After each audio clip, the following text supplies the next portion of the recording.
Hey guys, how's it going? Thanks for finding your way back to the channel. My name's Rocco, and today we're going to be talking about another classic jazz fusion album from the 70s. Today we're talking about the debut album by British jazz fusion quartet Brand X, their 1976 debut, Unorthodox Behaviour. A fantastic jazz fusion album, guys. One that came a little bit later in the whole 70s jazz fusion movement. This one coming out in 1976. Whereas a lot of the other albums I usually talk about on the channel were from like 1971, 1972. You know, that early kind of embryonic soup of Miles Davis's musicians kind of branching off from Miles Davis's band and forming these amazing jazz fusion bands, like, you know, Return to Forever, Mahavishnu Orchestra, Weather Report, Herbie Hancock's like basically entire solo career in the 70s. And this one's a little bit different because these guys came from across the pond, and they're notable for featuring Genesis drummer Phil Collins. Come on, who doesn't love the guy? And I think that's kind of the main attraction that draws people to this band and, you know, makes people discover them. But they're a fantastic jazz fusion band in their own right. And again, they came from across the pond, so there was a little bit of a delayed reaction between the jazz fusion movement in the U.S. and the jazz fusion, you know, movement in the UK. Then again, in the early 70s, there were a lot of those Canterbury scene bands like Soft Machine and bands like that that were doing it as well, but they were more on the avant-garde side. When full-blown jazz fusion came to the UK, it was around 74, 75. So a lot of the UK bands had the luxury of hearing all of the amazing shit coming from the US. You know, all those bands I mentioned earlier, Mahavishnu Orchestra, etc., etc., and were really inspired by them, and really, you know, took it upon themselves to bring that style to the UK. And Brand X is one of those premier British jazz fusion bands, along with Bill Bruford's band Bruford, just simply titled Bruford, who are a little bit later in the 70s, but just as fantastic. And I will admit, guys, I'm not a jazz expert. I'm not a jazz fusion expert. So there's probably a lot of other British jazz fusion bands from around this period that I'm just ignorant about because I'm just getting into this genre this year. But it seems like Brand X is definitely one of the premier ones. And it's easy to see why, because when you listen to this album, guys, holy shit. Not only is it fantastically played, all of the members of this band are just absolute virtuosos on their instruments, but the songs themselves are just so memorable, so melodic, playful, and intense at points. And you can really see how, you know, they drew a little bit from all of those different bands. It's got the funkiness of Herbie Hancock, it's got the intensity of Mahavishnu Orchestra, and it's got the spacey synthesizers of Return to Forever. And you just take all that shit, put it in a melting pot, add a little dash of British eccentricity and playfulness, and not taking yourself too seriously, and you got Brand X. And fantastic album. I mean, I can't say enough about this thing. It seems like at this point, every new jazz fusion album I listen to is a classic, and I'm just waiting for the day when I find a bad one, but that day has not come. And fantastic. And again, I mentioned, you know, Phil Collins is kind of the main attraction to get into the band, but once you start listening to it, sure, Phil Collins just plays his ass off. He delivers the performance of a lifetime here. But you start to realize that this isn't just, you know, Phil Collins running the show. Every single band member in this band contributes just as much. And fuck, guys, I made a huge discovery when I listened to this. Percy Jones on the bass. Oh my god, guys. He completely steals the show on this album. And, you know, it's not that he ever dominates with, like, lengthy solos or anything like that, but his bass playing, holy shit, guys, it's up there with freaking Jaco Pastorius, Jeff Berlin from Bruford, Chris Squire. I mean, this guy's an incredible bass player, and a very unique player at that. So, an awesome discovery. And this is just an album you can put on any day of the week. It's just enjoyable from start to finish. And it doesn't really get into any meandering atmospheric sections like a lot of the American jazz fusion bands. You know, like Herbie Hancock would often get into these weird, lengthy jam sessions, which I love. But this album here is direct and to the point. So if you're just starting to get into jazz or jazz fusion, I would totally recommend this as a good starting point, along with Bill Bruford's One of a Kind album from 1978. Those, or 79.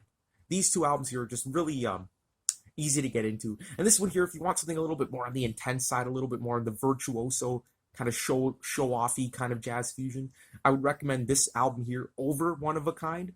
But One of a Kind definitely has the atmosphere and the insane guitar playing of Alan Holdsworth. So you can't go wrong with each. They're both, you know, like I might give One of a Kind the edge over this album.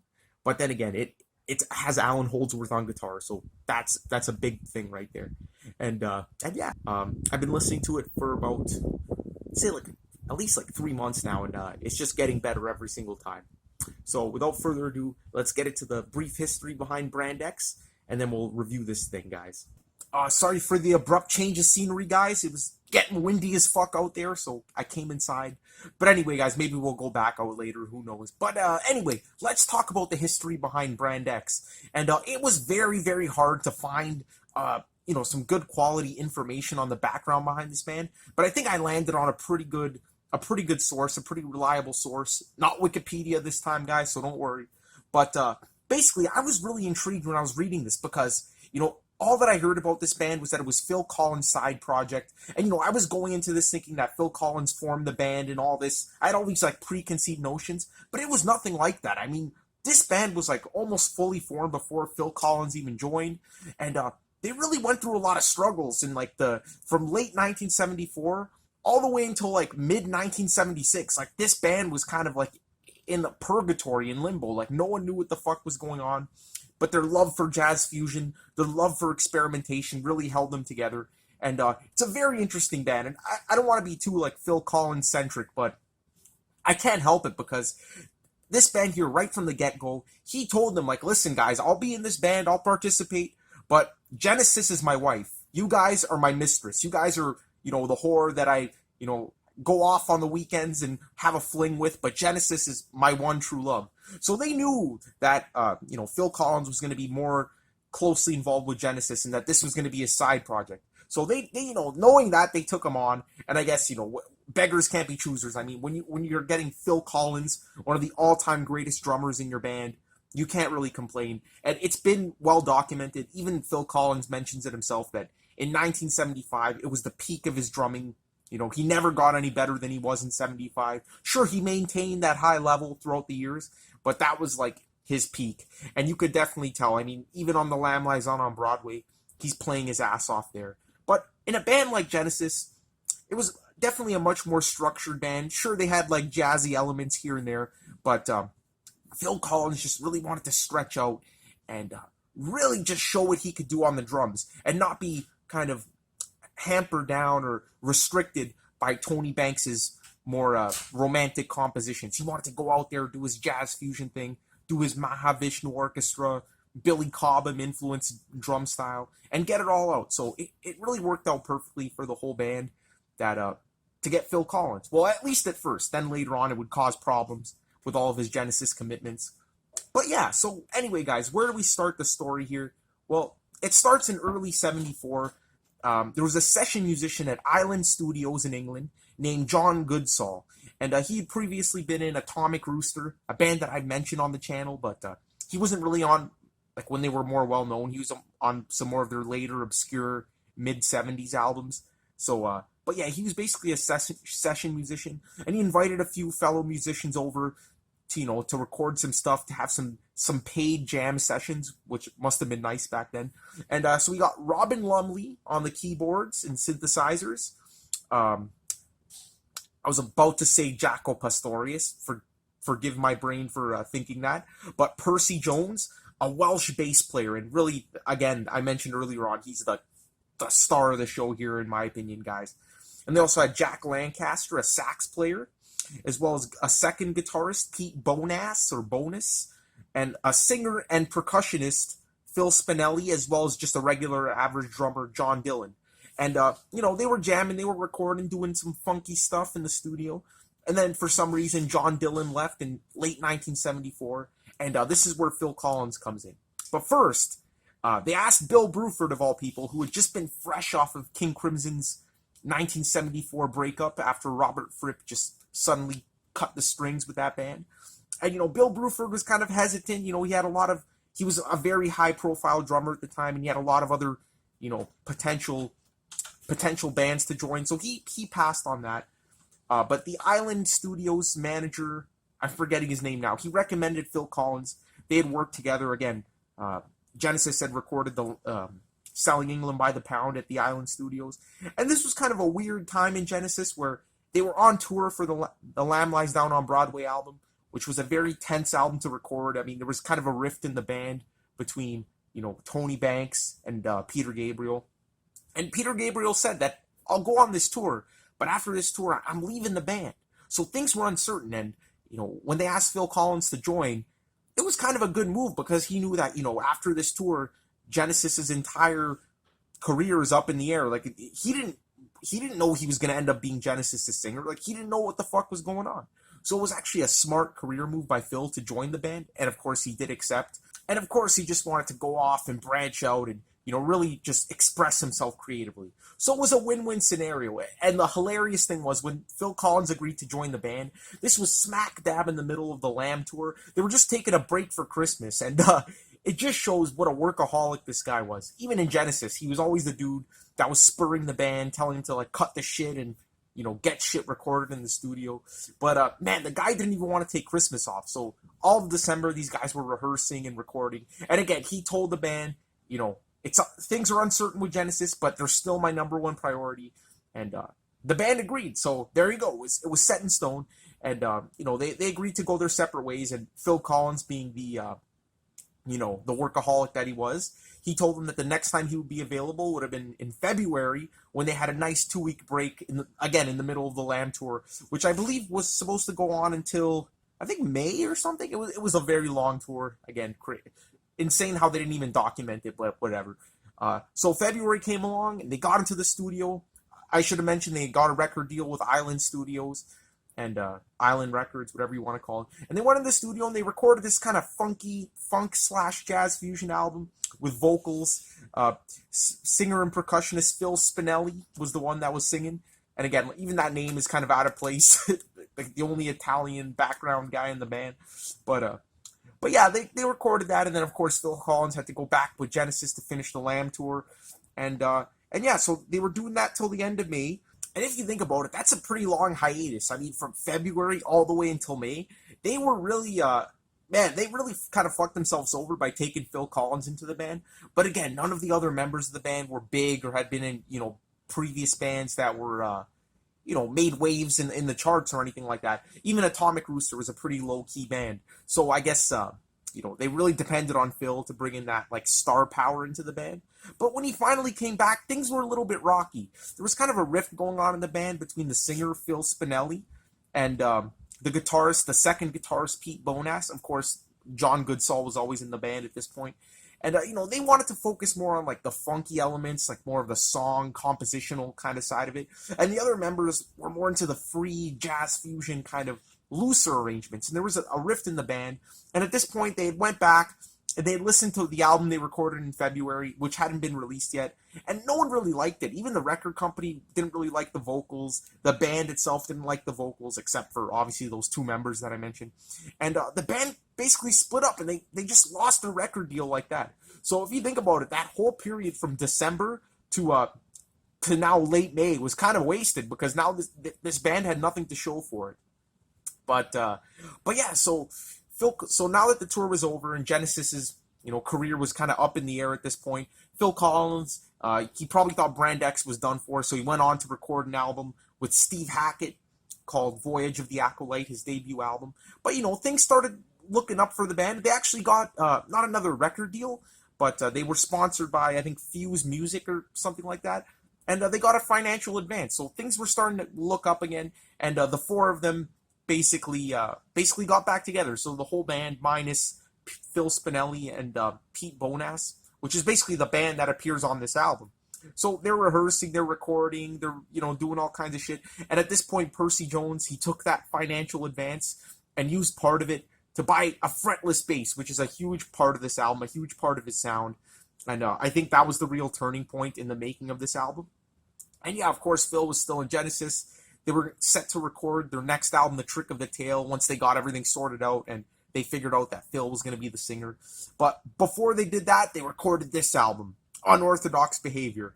And it's hilarious because they had no record deal at this point. They didn't know what label was going to release this because, again, they lost all their connections with Island Studios.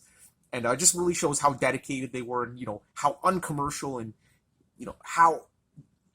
basically how dedicated they were to playing the music they wanted to play, because they didn't even have a record deal. And Phil Collins was basically just doing this for the love of it at this point. And later on, they played a handful of gigs in December before Genesis would go back on tour for the Trick of the Tail album. And yeah, so they went back on tour with Genesis. They played a few live gigs here and there, developed some new songs. And finally, Eureka. They got a record deal with Charisma Records, Genesis's label. And this album was released in June of 1976. And the rest is history. I'm not going to get into what happened with the band afterwards, maybe if I review another album. But it's just crazy to think that from December 1974 to mid-1976, like this band here was basically on and off and didn't even know what the fuck they were doing. And they were still able to get a record deal, still hold it together. And not only get one record deal, but Phil Collins would later appear on their next album, Moroccan Roll, from 1977. So yeah, guys, that's the history behind Brand X. A lot of like perseverance going on there, pretty inspirational. And yeah, an album that shouldn't have existed, but because of their persistence, it totally did. So now, without further ado, let's get on to the overall review. All right, guys, so let's review this thing. Now, when I was thinking about how I was going to review this album, it was tough because, again, this band here did have the luxury of listening to a lot of the overseas bands, and they did draw from many of those different bands here, kind of creating this collage, this amalgamation of different styles.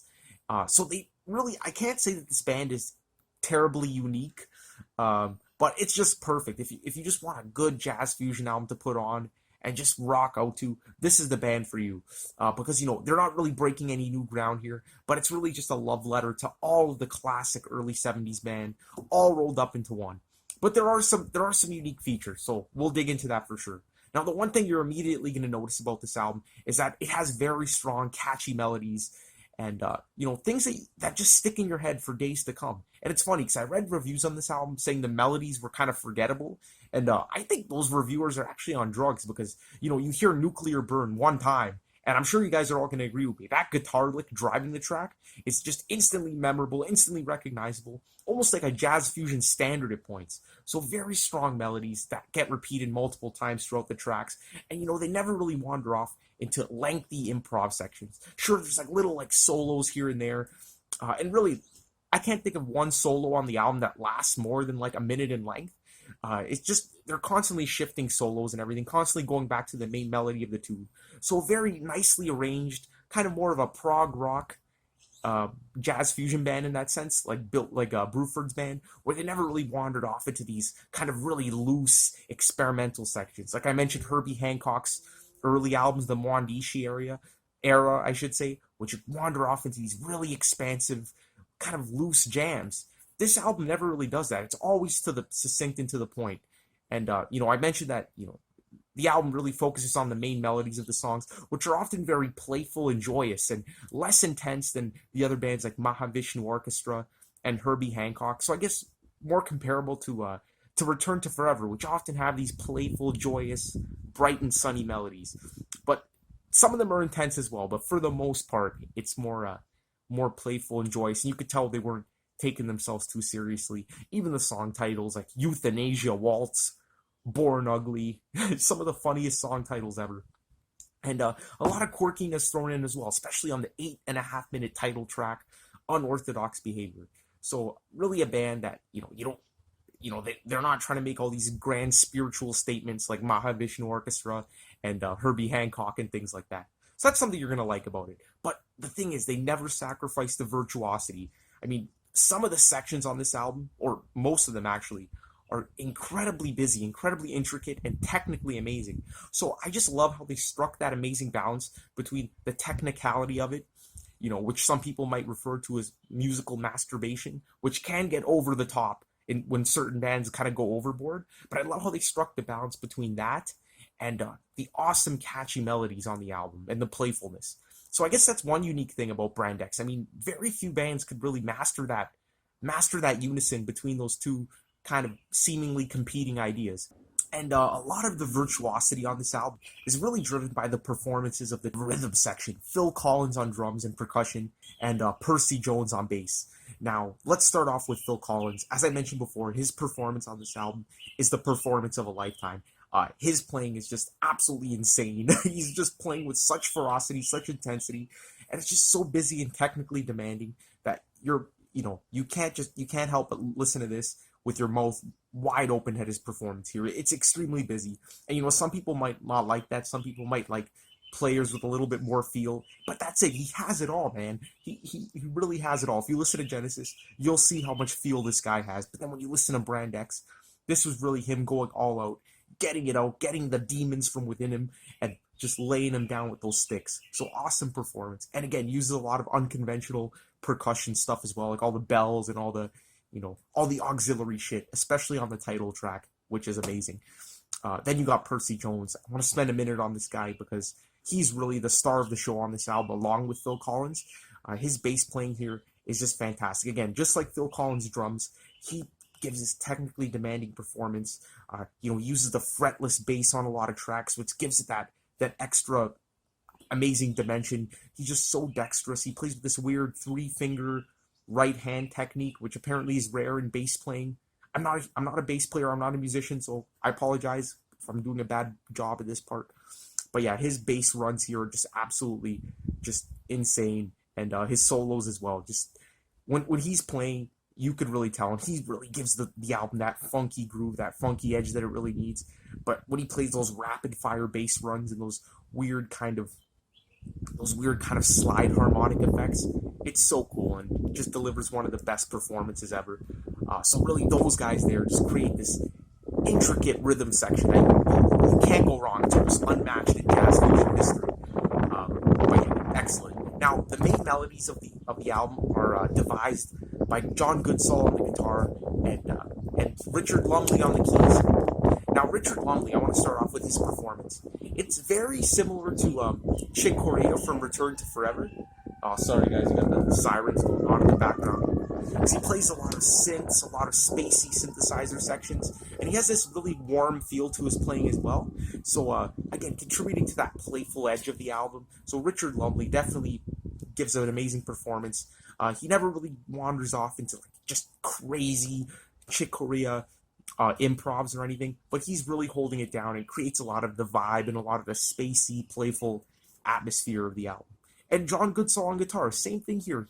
This isn't a guitar player that likes to show off. Like, sure, he can shred, and there's many points on the album where he's absolutely shredding, but usually he's just there helping out Robin Lumley with the main melodies of the tracks, and, really leading some of the tracks as well. Like on Nuclear Burn, his guitar melody on there is just absolutely unforgettable and intricate. But yeah, really good player who doesn't really like to steal the spotlight very often.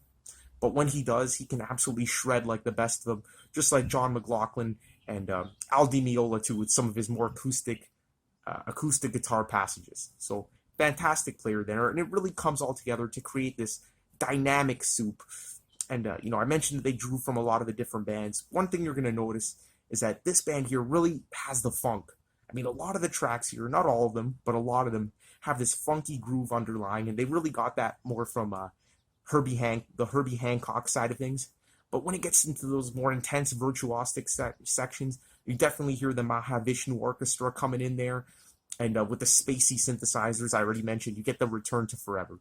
So really, guys, a very dynamic album. It has all those components kind of mixed in, and never really wanders off into the avant-garde stuff. So really don't know what to say about it other than that. It's just a must listen, and just a joy from start to finish. Starting off this incredible album, we get Nuclear Bird, just one of the best jazz fusion songs ever, and I really say that with all my heart. I mean, I absolutely love this track. It's my favorite song on the album, and just one of those almost jazz fusion standards at this point that for me is just instantly recognizable and so memorable, so melodic, and such a dynamic track. I mean, so much is going on here. All the band members are really playing at their absolute peak. Again, with and I love how this track is really driven by Phil Collins and Percy Jones. It's just technically demanding performance, but the main melody of the song with that incredible guitar riff, that's absolutely scorching, intense riff by John Goodsall is just what makes the track absolutely iconic for me, as well as the spacey instrumental sections between the riffs with Richard Lumley on his amazing Chick Corea-inspired keyboard. And sorry to keep making all these references, but I can't help it. I mean, that's what it sounds like to me. But oh my god, guys, the rhythm section on this track, it just kicks things off to a funky start. First, it starts with like this flurry of drum and these weird these weird bass notes. I don't know how else to describe it. Very strange, very quirky. But then it locks into this amazing funky groove driven by Percy Jones's absolutely crazy bass line. I mean, this bass line here is just so busy, so technically demanding. And then Phil Collins' shuffling drums in the background just create this sense of anxiety, this sense that, you know, the song's building up to something. The guitar kicks in with this funky, sparse rhythm. The piano also adds its sauce into that mix. And, you know, it goes in that vein for about a minute. But then when the song explodes, it finally does. First, we get this kind of quirky guitar lick, like which is pretty funny. But before, you know, we get into the main riff of the track, driven by the guitar. And it's an absolute scorcher, one of the most iconic riffs, in my opinion. And really the main melody of the song. So the main melody was really driven by John Goodsall's playing, but that intricate bass and drums just goes through the entire song from start to finish, and I feel like these guys' fingers and hands must have been falling off by the end of this track. That's how technically demanding it is. But then after that intense, climactic guitar-driven section, we get into this amazing, spacey synthesizer solo, very atmospheric, and Phil's drumming underneath it just builds, and it gets so dreamy and really intense at points. An awesome, memorable synthesizer solo, and that's hard to say. You struck gold when you come up with a memorable synthesizer solo. Then, before you know it, bursts back into the main theme of the track with that guitar lick scorching you like the hot June sun right now. And then it gets into another spacey synthesizer section, but this time Phil Collins' drumming really takes center stage here. His sticks are absolutely flying. He's bashing the fuck out of these drums. Gets back to the main motif again, and the guitar is just chugging in the background with this awesome frantic riffing before bursting into that main melody again. You gotta love that. And then right when you think the song's over, it sounds like it's coming to an end. It gets back into the original funky bass and drum groove that the song set up, but gets a little bit more intense with the guitar playing. And I'm glad they went back to that. I'm glad they didn't just forget about that whole funky setup that the song had. And yeah, what's there to say about it, guys? It's just 6.5 minutes of pure perfection, just exploding with that guitar riff that just absolutely envelops you. One of the more intense, more Mahavishnu style sections of the track. But other than that, the guitar is just very content to stay in the background during the synthesizer solos and the funky sections. It doesn't really take center stage. So just the perfect amount of show-offery, if you want to call it that, by the guitar player, but enough to let all the other instruments breathe. And that balance is just fantastic. One of the most balanced tracks in jazz fusion history, where every single member of the band is just contributing so much. Really, I can't even single out anyone as the star of the show on this track, because everything is just so integral to the song. So Nuclear Burn, best song on the album by far, in my opinion. And I would easily give it a 10 out of 10. It's perfect. Track 2 is no slouch either, guys. It's another big highlight on the album. If not like top 2 material, then definitely top 3. We get the awesomely titled Euthanasia Waltz. Okay, I have no idea what that means. Obviously, I know what euthanasia means. I know what a waltz means, but I don't know how those two things even remotely resemble each other. So who knows where they were getting these song titles from, but it's a hilariously titled track. But the music itself is pretty serious. I'd say out of all the songs on the album, well, probably with the exception of the last song, the atmospheric piece, this one here, it's pretty serious. It doesn't really have any of those quirky, playful moments or melodies, but it's a fantastic song, and it's probably, along with the last track, the song that's the most acoustically driven, and really the Return to Forever influence is so prominent here. Reminds me so much of their track Romantic Warrior from that 1976 album. So again, a song that came out after this, but definitely borrowed from Return to Forever's motifs, with a very, very warm-sounding electric piano solo. Just sounds something right out of Chick Corea, as well as the awesome acoustic guitar melody, which really drives the track. Very similar to something Al Di Meola would play from that band. Not really like flamenco, per se, but it definitely has that Spanish feel, and it's just overall a very laid-back tune. Really driven by David, what's his name again, the guitar player? Really driven by John Goodall's fantastic guitar playing, creating the main motif, the main kind of melody of the track that periodically breaks up the solos. And then along with 2 amazing solos. The first one by Robin Lumley, an amazing electric piano solo. And I think I called him Richard Lumley before. I apologize if I did. His name's actually Robin Lumley. And the second solo, a fantastic, eccentric, fretless bass solo. One of the big bass highlights on the entire album. And of course, it goes without saying that Phil Collins he's playing as hard as ever. But yeah, this one's a pretty laid-back tune compared to the first one. Starts off with that great acoustic guitar melody that, again, really drives the song. It's the main motif, and it's very laid-back and relaxing, with the warm piano complements it. But then at the 1 minute mark, we dive headfirst into the first solo. Again, I mentioned the Robert Lumley electric piano solo, and it's just awesome. The drumming gets really busy in the background. The acoustic guitar is still strumming away, but it's actually a pretty intense solo, despite it feeling warm and kind of caressing the ears. It gets pretty intense at points. Then, of course, we get the main melody breaking up the solo, and the song kind of gets into like darker territory at the end before the bass solo comes in.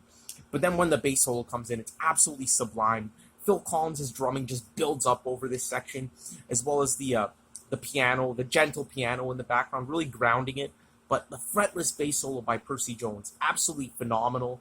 And again, it gets really like out of left field. I mean, this isn't the bass solo you would expect on this track, but it's absolutely fantastic. And again, the piano and drumming really grounds it in reality, makes it accessible. But the bass solo itself is just eccentric and all over the place, which is awesome. So yeah, Euthanasia Waltz, definitely at least a 9.5 out of 10. I wouldn't quite give it a 10, but it's at least a 9.5. One of my favorites on the album.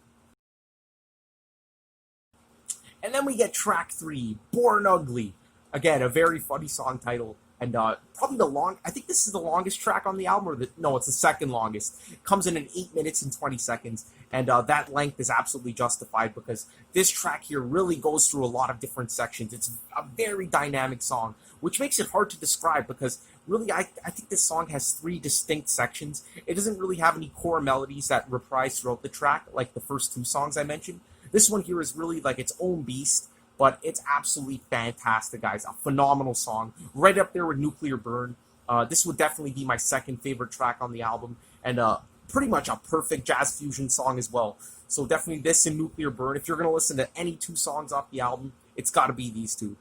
And this track here is awesome. So I guess I'll just describe it in terms of the 3 core sections of it. The first section is basically the band laying down the fucking funk, guys. I mean, this is just one of the funkiest grooves on the entire album. The guitar is just playing this nice kind of rhythm, and the bass is absolutely fantastic. Again, the Percy Jones pulling out all the tricks in his bag, all those slide harmonics, giving it this kind of quirky, almost like avant-garde feel, but maintaining the funk. And then before you know it, we get this playful piano melody that goes over it, just puts a smile on your face. It's just so playful and joyous, and they really lock into that for a good 2 minutes. So you get a nice serving of the funk there. And then at the 2 minute mark, we get another nice warm and fuzzy piano solo, kind of like on the track that came before it. Again, very similar to something Chick Corea would play from Return to Forever. And then it breaks into this awesome, almost tropical feel, and we're back into the joyous, feel-good section of the album. Just such a warm and, just like this day. It's such a beautiful day. This is the perfect song to listen to on a day like this. But then it gets into part 2, the second section of the track. After a nice kind of atmospheric segue at the 3 minute 20 second mark, we get into this epic section. And this part here is nothing like the first part of the song. It isn't really funky. It's just really climactic and almost dark at points. Probably like the dark and stormy section of the track. And the first time where John Goodsall really just shreds the fuck out of his guitar. I mean, this is an intense guitar solo. Again, to make another comparison, similar to John McLaughlin from Mahavishnu Orchestra. So that's definitely where that influence comes in from. And it's just it starts off slow and melodic, and it's just so tasty, but then it intensifies and builds up. And it gets really climactic, so a big highlight of the song there. Then the last part of the song is really strange. We get this kind of gentle, warm piano melody, like something that would have came earlier in the track. But this one here has more of like a slower, kind of low tempo kind of feel to it. But then over that, we get these pretty heavy guitar and bass kind of build-ups with the and then that stops, and then the gentle piano comes back in, and then another build-up, and it kind of goes like this for 2 minutes. So you get like conflicting emotions on this section. Like, does the song want to be epic and grandiose, or does it want to be gentle and serene? And I love that juxtaposition there. A very epic closing part of the song. Uh, the whole band's on fire, needless to say, and this is one of the best jazz fusion songs. Today, I'm going to give it a 10 out of 10. Some days, maybe I would say a 9.5, but it's just really a perfect song that goes above and beyond the expectations. And that's really a track that I would feel happy giving a 10 out of 10 to. So, Born Ugly, one of the major, major highlights for me. And next comes, get this title, guys, Smacks of Euphoric Hysteria. I don't know what drugs they were doing when they were doing this, probably smack, but these song titles, holy shit, guys. And this is a very kind of bipolar kind of tune. It has some very dark and ominous moments, really epic, climactic moments, and some really joyous, feel-good kind of, sunny Sunday kind of feel-good kind of moments. I don't know how else to describe it. It's just all over the place. But yeah, it starts off with this very feel-good kind of riff with the guitar and the piano, and the guitar really drives the melody here with this awesome, just upbeat, joyous melody. And the synth joins in and just unifies with it. A lot of synthesizer playing on this track, making an appearance, coming back from the first track, Nuclear Burn. But before you know it, we get into this kind of weird, ominous section where the bass is just really driving it. And when I was listening to this track just now to kind of refresh my memory, it came to me. The sound of his bass playing on this album, it has this fluid, gurgling feel. It kind of sounds like it's just brooding or gurgling under the surface. It's just a very weird sound. Help me out if you guys are musicians. Like, describe the sound of this guy's bass playing, because it's just absolutely fantastic. And again, with that ominous, sparse piano section there, it's just a complete kind of switch up in mood from like the joyous intro of the song. But then before you know it, the main melody comes back in with that awesome guitar melody, and then again it gets into this awesome section, the 2-minute 10-second mark. We get some shredding soloing, and you think it's gonna be like the previous track, but before you know it, the guitar kind of leaves the mix, and this epic synthesizer comes in. It's just so full. It's just so full of passion, full of energy, and just this really climactic, grandiose, symphonic feel to it, which is great. And I love how the guitar comes in and out of the mix periodically, just to shred for like 5-10 seconds at the longest. But when it comes in, it's just a powerful moment. Awesome section of the track there. And then it ends off again ominously with this haunting guitar and piano melody that just, the song kind of just rides out into the sunset on. So again, a very kind of bipolar track, all over the place in terms of the emotions you feel when you listen to it. But a great track, and man, great climactic synthesizer playing. It's hard to make the synthesizer not sound cheesy, and Robin Lumley definitely does a fantastic job of doing just the opposite, because this is as far away from cheesy synth as you can get. Perfect playing on the track, and easily, I don't know if I'd give it a 9.5. Easily a 9 to a 9.5 out of 10, somewhere in that range. All right, and then we get to the next song, the 8.5-minute title track, Unorthodox Behaviour. This track here, it's a controversial one for me. At first, when I listened to it, it just kind of, my mind was just wandering. I couldn't really focus in on it. And even after a few listens, I kind of felt like this song was overlong. It's a very subtle, very percussive song. Doesn't really get into any big explosions or any extremely catchy melodies, at least on first listen. And it's just really a showcase for Percy Jones's fantastic, like, gurgling, fretless bass playing and percussion as well. I was surprised to find that Percy Jones is actually the one playing like the marimba on this song, which is kind of like a xylophone-like instrument. I could have sworn it would have been Phil Collins playing all that percussion. But yeah, it's Percy Jones. So this guy, again, star of the show.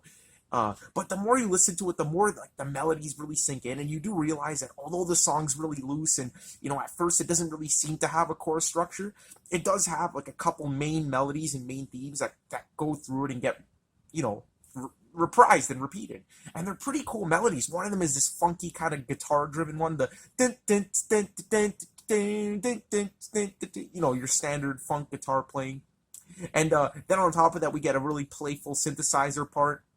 And again, it's all really quiet, really subtle. Phil Collins' drumming is kind of like just in the background kind of thing, and the bass is really taking center stage. It's just a really slow burning, and, not slow burning in the sense of this atmospheric kind of track. Well, it is atmospheric, but it has like elements of playfulness, espionage. It kind of feels like, you're watching a spy movie at some points. And it's just hard to describe. You got those two melodies there, but then my favorite comes in the middle of the track.